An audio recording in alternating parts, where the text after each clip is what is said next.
ચૂંટણી આવે ત્યારે બધા મત માંગવા નીકળે, પણ સુરતના વરાછામાં ભાજપના ધારાસભ્ય કુમારભાઈ કાનાણી વગર ચૂંટણીએ જનતાની સંભાળ લીધી હતી. સુરત મહાનગરપાલિકા 108 વરાછા રોડ વિધાનસભાના ધારાસભ્ય કુમારભાઈ કાનાણી દ્વારા તેના મત વિસ્તારમાં જઈને મતદારોની શુભેચ્છા મુલાકાત લીધી હતી. ભારતીય જનતા પાર્ટી સુરત મહાનગરપાલિકા 161 વરાછા રોડ વિધાનસભાના ધારાસભ્ય કાનાણી દ્વારા જનસંપર્ક યાત્રાનું આયોજન કરવામાં આવ્યું હતું, જેમાં મોટી સંખ્યામાં કાર્યકર્તાઓ અને હોદ્દેદારો જોડાયા હતા. 161 વરાછા રોડ વિધાનસભાની દરેક સોસાયટીમાં જઈ જનતાની સંભાળ લીધી હતી.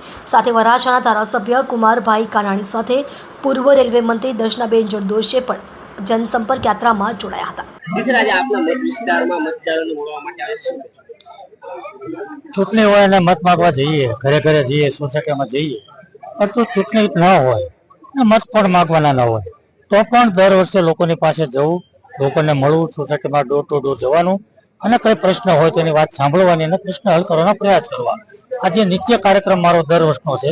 એ કાર્યક્રમના ભાગરૂપે આ વર્ષે પણ હું એક કાર્ય માટે નીકળ્યો છું.